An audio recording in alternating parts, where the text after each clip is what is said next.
NEET 2026 में SHM से 3 question पूछे गए। हम लोग आज उससे डिस्कस करेंगे। तो यहाँ पर जो पहला क्वेश्चन है वो एक्चुअली एसएचएम से नहीं है, लेकिन हम इसे एसएचएम में फिर भी रख रहे हैं क्योंकि इसको हम रिलेट कर सकते हैं एसएचएम से। क्वेश्चन पहले देख लेते हैं कि क्या है। क्वेश्चन ये है कि एक यहाँ पर सर्किल है और सर्किल में 2 पार्टिकल जो आइडेंटिकल है, ये दोनों पार्टिकल मूव कर रहा है ऑपोजिट डायरेक्शन में, एग्जैक्टली आइडेंटिकली मूव कर रहा है। दोनों का angular speed, linear speed same है, ठीक है। और वो दोनों ए से स्टार्ट किया है और वो जाकर फिर बी पर मिलेगा। दोनों का स्पीड सेम है तो बी पर ही मिलेगा, ठीक है। और वो आपको बताना ये है कि इसका जो मोमेंटम है वो थीटा के साथ कैसे वेरी करता है। लीनियर मोमेंटम जो है थीटा के साथ कैसे वेरी करता है, चार्ट और ग्राफ दिया हुआ है, कौन सा ही है। तो ये क्वेश्चन एसएसएम का तो नहीं लग रहा है, ये क्वेश्चन सिंपली लग रहा है कि रिलेटिव स्पीड या जस्ट मोमेंटम, सर्कुलर मोशन कर सकते हैं, कहीं भी फिट कर सकते हैं इसे। लेकिन इसे हमने फिर भी एसएचएम में इसलिए रख दिया क्योंकि ये पार्टिकल का जो मोशन है वो इस लाइन पर एसएचएम होता है, इसलिए मैंने यहाँ रख दिया। जरूरत नहीं था, कहीं और भी रख सकते थे, ऐसे सर्कुलर मोशन में रख सकते थे या सिंपली काइनेमेटिक्स में रख सकते थे। एनीवे, इस क्वेश्चन को सॉल्व करते हैं। क्वेश्चन में ये कहा गया है कि हमें टोटल लीनियर मोमेंटम जो है उसको थीटा के फंक्शन में बताना है। तो देखिए, ए से स्टार्ट किया है मोशन, ए पर थीटा का वैल्यू कितना है, π/2, और बी पर जो है सो थीटा का वैल्यू कितना है, -π/2। हम ऑपोजिट डायरेक्शन में चलते हैं, एंटी क्लॉकवाइज डायरेक्शन में, तो जो है सो पॉजिटिव लेते हैं थीटा, और क्लॉकवाइज में चलते हैं तो निगेटिव लेते हैं। तो थीटा जो है सो π/2 टू -π/2 तक गए, और हमें बताना है टोटल लीनियर मोमेंटम क्या है। इसको बिना ज़्यादा सॉल्व किए हुए हम इसे बना सकते हैं। जस्ट हम इसका बाउंड्री कंडीशन देखते हैं कि शुरू में ए पॉइंट पर जो है सो टोटल लीनियर मोमेंटम कितना है, बी पर कितना है। ए पर दोनों ऑपोजिट डायरेक्शन में चलना शुरू किया, दोनों का मास सेम है, दोनों का स्पीड सेम है, तो दोनों का लीनियर मोमेंटम भी सेम है, लेकिन डायरेक्शन ऑपोजिट है। तो टोटल लीनियर मोमेंटम जो है वो क्या हो गया, 0। एक लेफ्ट में एक राइट में 0 हो गया।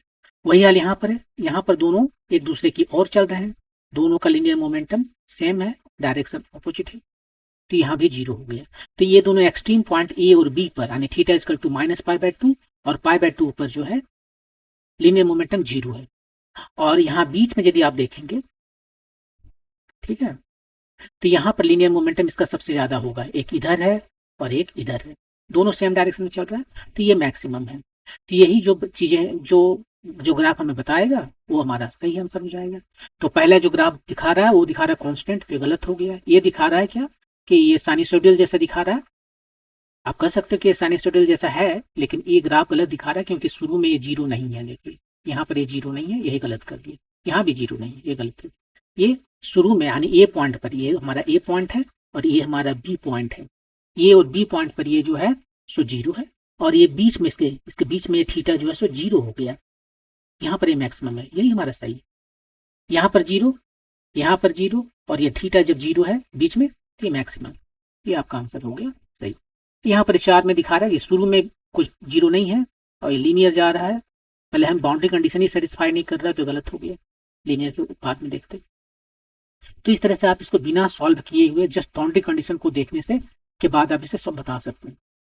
यदि आप इंटरेस्टेड हो कि नहीं हमें इसे पूरा सॉल्व करना है, मान लीजिए यदि क्वेश्चन बोल देता, उसका नंबर वगैरह मांगने लगता, तो देखिए यहाँ पर जो है ये आपका एंगल है थीटा, ठीक है। यहाँ पर जो है सो इसका वेलोसिटी किधर है, इधर कुछ वेलोसिटी है भी। हम इधर इसको एक्स और वाई में रिजॉल्व कर लेते हैं। ये एंगल थीटा, तो ये एंगल 90 माइनस थीटा, तो ये वाला एंगल हो गया थीटा। अभी का इधर जो कंपोनेंट आया, कुछ कंपोनेंट इधर आया, इधर जो कंपोनेंट आया वो हो गया भी साइन थीटा, और इधर जो कंपोनेंट है भी कॉस थीटा। तो जो पहला पार्टिकल का मोमेंटम है उसको हम कैसे लिख सकते हैं, मास टाइम वेलोसिटी। कंपोनेंट वाइज लिखेंगे, मास, वेलोसिटी है भी साइन थीटा, ये हो गया आई में, इधर एक्स में, और वाई में क्या है, वाई में नहीं माइनस वाई में है, तो माइनस के लिए माइनस लिख दिए, एम भी कॉस थीटा जे। ये पहला पार्टिकल का हो गया। ऐसे ही दूसरा पार्टिकल का हम लिखेंगे, ये जो पार्टिकल इधर है उसके लिए लिखेंगे, तो सेम लिखेंगे। यहाँ पर जो है सो क्या हो जाएगा, थोड़ा देख लीजिए, इसका कंपोनेंट एक्स वाला जो है सो लेफ्ट में गया, यानी माइनस हो जाएगा, ये वाला माइनस हो जाएगा, और नीचे वाला तो दोनों का है, दोनों का ये वाला सेम रहेगा, एम भी कॉस थीटा जे, और ये माइनस में गया, माइनस एम भी साइन थीटा आई। ये दोनों को आप ऐड करो, टोटल लिनियर मोमेंटम बोला था, इसको ऐड करोगे कि खत्म हो गया, ये बच गया -2mg कॉस थीटा जी। अब यहाँ पर यदि हम मैग्नीट्यूड की केवल बात करें तो वो हमारा आया 2mg कॉस थीटा। तो देखिए ये कॉस थीटा, जो फंक्शन आएगा वो कॉस थीटा का आएगा, और कॉस थीटा का ए पर जो वैल्यू है कितना है, 0, क्योंकि वहां पर थीटा π/2 है। बी पर भी वैल्यू जो है सो 0 है, ये 0 है, थीटा जब प्लस माइनस π/2 है, यानी ए पॉइंट पर एंड बी पॉइंट पर ये 0 है।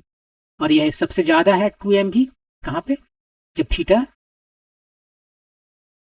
0 है, थीटा जब 0 है यानी ए पॉइंट पर बीच में, दोनों के बीच में, और इसको सेटिस्फाई करने वाला यही इक्वेशन है। पहले तो देख लीजिए ये साइनसोइडल है, कोसाइन और साइन दोनों ही साइनसोइडल ग्राफ दिखाता है सांप की तरह, तो ये हो सकता था, ये हो सकता था, लेकिन जो बाउंड्री कंडीशन है इसको सेटिस्फाई ये कर रहा है, क्योंकि कोसाइन है, π/2 पर 0 है, थीटा पर 0 है, इसलिए ये वाला इक्वेशन सही हो गया, ये कॉस थीटा है।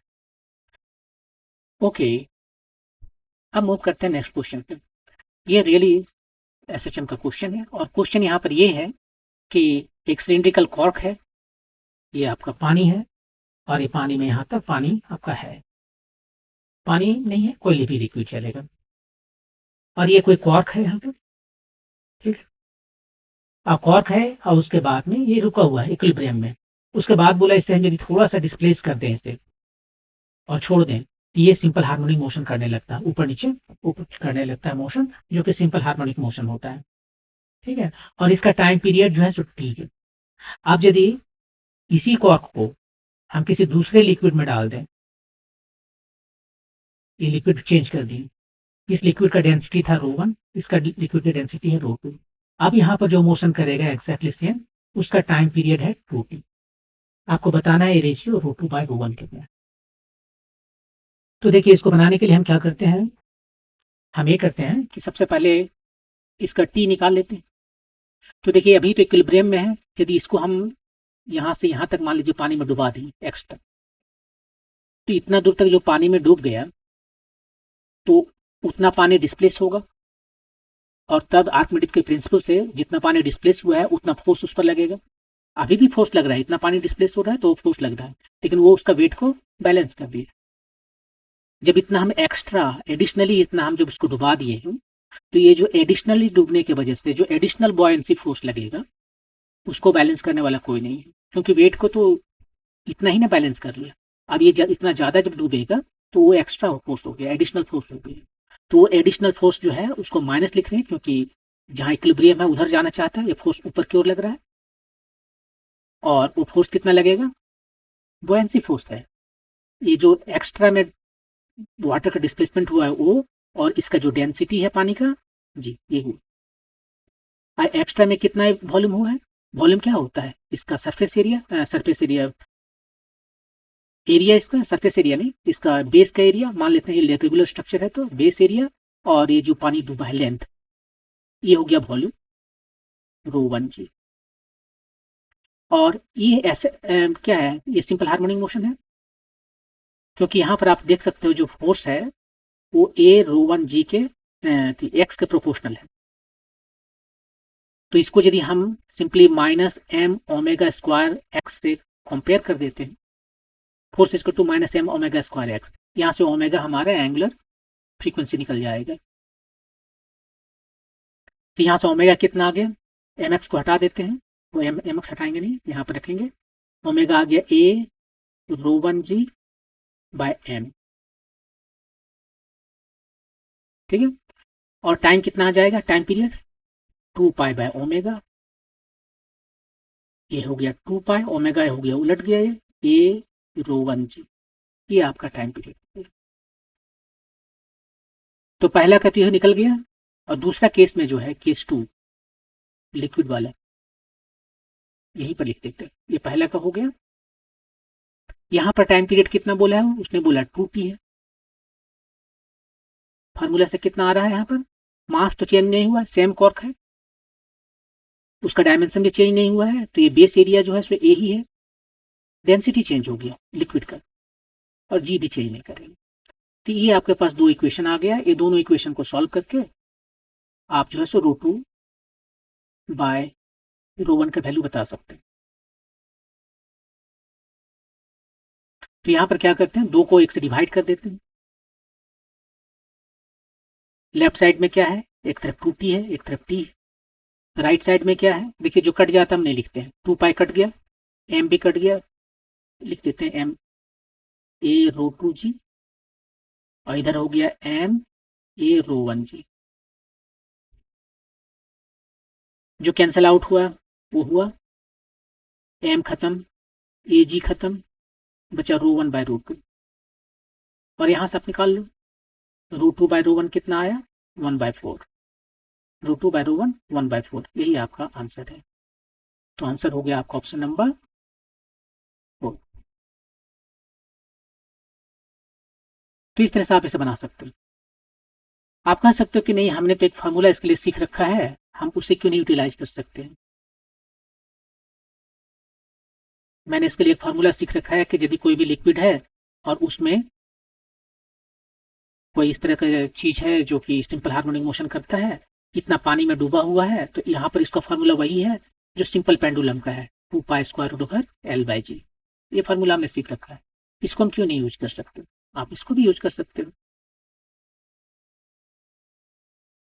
ठीक है, यहाँ पर अब L2 हो गया, इसको L1 मान लेते हैं। चूंकि लिक्विड दोनों का अलग अलग है, इसका रो1 डेंसिटी है, इसका रो2 डेंसिटी है, तो यहाँ पर जो डूबा हुआ हिस्सा है वो L2 है, यहाँ पर L1। यहाँ पर जो उसने कहा है क्वेश्चन में कि इसका जो पीरियड ऑफ ऑसिलेशन है वो 2t है, वो कितना आप लिखोगे, L2/g लिखोगे, यहाँ पर आप L1/g लिखोगे। तो इसको डिवाइड कर लीजिए फिर वैसे ही पहले की तरह,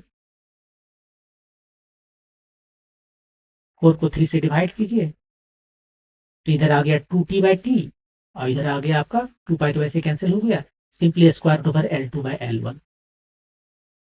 अब L1 L2 में जो है सो रिलेशन लाना है इन टर्म्स ऑफ रो1 रो2। तो ये L1 और L2 क्या है, देखिए ये L1 जो है मास तक डूबा हुआ है, ठीक है, और इसने इसको, इसके वजह से इस पर बुयांसी फोर्स आएगा और वेट को बैलेंस करेगा। तो इस केस में mg को बैलेंस कौन कर रहा है, बुयांसी फोर्स, और बुयांसी फोर्स कितना है, जितना पानी डिस्प्लेस हो रहा है, यानी जितना वॉल्यूम इसका डूबा हुआ है, वॉल्यूम हुआ a टाइम्स L1, ये भी हो गया रो जी। तो ये हमारा एक इक्वेशन इधर हो गया इक्विलिब्रियम कंडीशन के लिए। सेम इक्विलिब्रियम कंडीशन के लिए हम यहां भी लिख सकते हैं, यहाँ पर भी मास को कौन बैलेंस करना है, जितना वाटर डिस्प्लेस हो रहा है, वॉल्यूम L2 हो गया, राइट। ये जो पानी है जो डिस्प्लेस होगा, इसका वॉल्यूम जितना ये डूबा हुआ है, टाइम्स रो2g।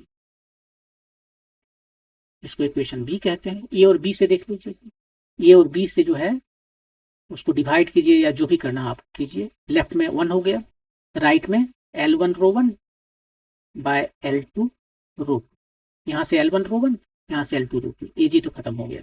तो इस तरह से आपको मिल गया कि L1 बाय L2 कितना हुआ, रो2 बाय रो1 हुआ। तो यहाँ पर उसको हम सब्सटीट्यूट करते हैं, L2 हो गया L2 by L1 equal to रो1 बाय रो2, और यहाँ से आप निकाल लीजिए, इसको स्क्वायर कीजिए, रो2 बाय रो1 कितना आ गया, 1/4, सेम आंसर। तो आप इस फॉर्मूला को भी यूज कर सकते हैं, और नहीं तो बहुत फंडामेंटल तरीके से, जहां से ये पूरा इक्वेशन आता है कि बुयांसी फोर्स को, एसएचएम के लिए जो रिस्टोरिंग फोर्स है, यहाँ पर रिस्टोरिंग फोर्स है, वो कौन दे रहा है, एडिशनल बुयांसी फोर्स। यहाँ से आप बना सकते हो, जो आपको सहूलियत लगे आप उससे बने। ओके, नेक्स्ट क्वेश्चन देखते हैं। एसएचएम का नेक्स्ट क्वेश्चन है कि कंसिडरिंग ए स्प्रिंग मास सिस्टम। ओके, आपके पास एक स्प्रिंग मास सिस्टम है, ठीक है, ये धरती पर रखा हुआ है, इसका मास m है, इसका स्प्रिंग कांस्टेंट k, ये ऑसिलेशन अपना कर रहा है, ठीक है। उसके बाद में ये बोल रहा है कि किसी पर्टिकुलर टाइम में t equal to some particular time में इसका डिस्प्लेसमेंट इक्विलिब्रियम के पोजीशन से कितना है, x है, और उसका वेलोसिटी कितना है, v है, वो दे दिया।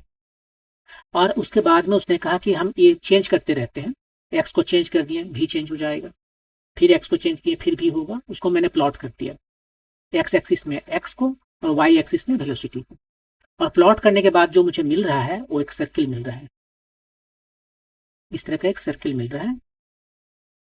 इसको पहले अलाइन कर लेते हैं ठीक से।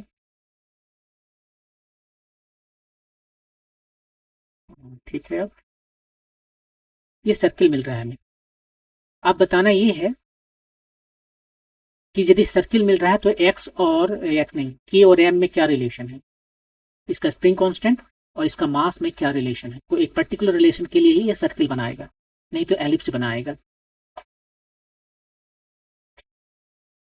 ठीक है, तो वो बताना है। तो देखिए आपसे पूछा क्या गया है, यहाँ पर जो ग्राफ बनाया हुआ है x और v में, तो इसको हम दो तरीके से बनाते हैं। तो पहले तरीका यहाँ देख लेते हैं कि x और v में कोई रिलेशन है एसएचएम में। हाँ, मुझे पता है कि v को हम लिखते हैं omega square to omega times root over a square minus x square. किसी भी पर्टिकुलर पोजीशन पर इसका वेलोसिटी कितना होता है, ओमेगा एंगुलर फ्रीक्वेंसी है, जो इस केस में ओमेगा कितना है, ओमेगा है k बाय m इसका स्क्वायर रूट। ये प्रॉपर्टी है इस स्प्रिंग मास कांस्टेंट सिस्टम का, k और m पर डिपेंड करता है। ये डिपेंड नहीं करता है कि आप इसको हॉरिजॉन्टल रखे हो वर्टिकल रखे हो, इट डजंट मैटर, ओमेगा हमेशा फिक्स रहता है, इसलिए इसका पीरियड ऑफ ऑसिलेशन भी फिक्स रहता है। तो उसको यूज कर लेंगे, लेकिन ये फार्मूला हमारा है, और यही v और x के बीच में रिलेशन लाना है। और इस सर्किल है, सर्किल का इक्वेशन क्या होता है, x square plus v square equal to something, ये रेडियस है इसका रेडियस यदि ये है तो रेडियस स्क्वायर। तो इसी फॉर्म में हमें चलाना है इसे। यहाँ पर देखा हुआ यदि इसे स्क्वायर करके इसी फॉर्म में ले आते तो यहाँ v स्क्वायर हो गया, ये ओमेगा स्क्वायर हो गया, ये a square minus x square, square root खत्म। लेफ्ट साइड ले जाते हैं एक्स को, तो v स्क्वायर तो ऑलरेडी है, इधर आ गया ओमेगा स्क्वायर एक्स स्क्वायर, ये आ गया ओमेगा स्क्वायर ए स्क्वायर। इसको इससे कंपेयर कीजिए, देखिए x square plus v square equal to a square होना चाहिए सर्किल के लिए। ये हमारा रेडियस है, इससे हमें कोई इंटरेस्ट नहीं। v स्क्वायर और एक्स स्क्वायर का कोफिशिएंट को 1 होना है सर्किल होने के लिए, तो सर इसका तो 1 ऑलरेडी है, ये ओमेगा स्क्वायर को 1 होना है। और ओमेगा स्क्वायर का वैल्यू कितना है, ओमेगा का वैल्यू k बाय m है, तो k बाय m जो है सो यहाँ पर हो गया ओमेगा स्क्वायर इसका टू k बाय m। इसका मतलब है k और m दोनों को सेम होना पड़ेगा, राइट, तभी ये सर्किल दिखाएगा। k m सेम नहीं होगा तो यहाँ पर ये दोनों अलग अलग रहेंगे, इसका कोफिशिएंट एक्स स्क्वायर और v स्क्वायर का अलग अलग कोफिशिएंट है, इसका मतलब वो आपको एक एलिप्स देगा। तो इस तरह से आपका जो सही आंसर है वो हो गया ऑप्शन नंबर 2। दूसरा तरीका जो है, आप उसको ऐसे बना सकते हो कि भाई ये हमारा एसएचएम है, इसका एनर्जी जो है वो कांस्टेंट है, एनर्जी तो फिक्स्ड है। और एनर्जी कितना होता है, दो पार्ट है एनर्जी, पहला पार्ट है प्रोडक्शन एनर्जी हाफ के एक्स स्क्वायर, राइट, और दूसरा है kinetic energy half m v square, और ये फिक्स है। यहाँ पर देखिए एक्स स्क्वायर आ रहा है, वी स्क्वायर आ रहा है, और अभी आपको मैंने बताया कि सर्किल का जो इक्वेशन होता है वो क्या होता है, x square plus y square equal to a square. ये रेडियस है, रेडियस से हमें मतलब नहीं है, इसे सर्किल बनाना है तो एक्स स्क्वायर और वाई स्क्वायर को कोफिशिएंट को 1 करना है, यानी k/2 और ये हाफ एम दोनों को सेम कर देंगे यदि, तो हम क्या करते हैं इसे बाहर ले जा सकते हैं ना, तब इसे बाहर ले जा सकते हैं इधर, यानी इसके साथ में डाल देंगे, दोनों सेम हो जाएगा। तो इस तरह से ये हमारा सर्किल बन जाएगा। यदि यहाँ समझने में दिक्कत है तो ऐसा करते हैं, आप यहाँ ई रहने दो, 2 भी ले जाओ उधर, ठीक है, और यहाँ पर बचा आपका के एक्स स्क्वायर के, और ये बचा एम वी स्क्वायर। ठीक, अब ऐसा करते हैं, इसको हम एम से डिवाइड कर देते हैं, ए भी एम से डिवाइड कर दिए, ए भी एम से डिवाइड कर दिए। लेफ्ट साइड में क्या है 2e बाई एम वगैरह वगैरह, हमें उससे मतलब नहीं है, एक्स स्क्वायर ये वी स्क्वायर। अब यहाँ पर इसको देखिए, वी स्क्वायर का कोफिशिएंट 1 है, एक्स स्क्वायर का कोफिशिएंट को भी 1 होना पड़ेगा। यदि ये 1 हो गया तो सर्किल हो जाएगा। तो k बाई एम को 1 होना है, यानी k और m दोनों सेम होगा। तो आप यहाँ से भी बना सकते हो। तो जो आपको पसंद आए, या तो टोटल एनर्जी स्टार्ट कीजिए, काइनेटिक, यहाँ पर काइनेटिक और पोटेंशियल यहाँ से स्टार्ट कीजिए और बनाइए। बस सर्किल के लिए आपको याद रखिए कि एक्स स्क्वायर और वाई स्क्वायर का जो कोफिशिएंट है वो सेम होता है। सेम होता है तो सेम होने की वजह से उसको रेडियस में डाल सकते हैं, जैसे यहाँ पर ले जाएंगे तब। यदि ये दोनों का कोफिशिएंट सेम नहीं हुआ तो वो एलिप्स हो जाएगा। तो ये था आपका answer, option number 2। Next video में कोई दूसरा टॉपिक्स 2026 में के क्वेश्चन से लेकर आएंगे। Thank you.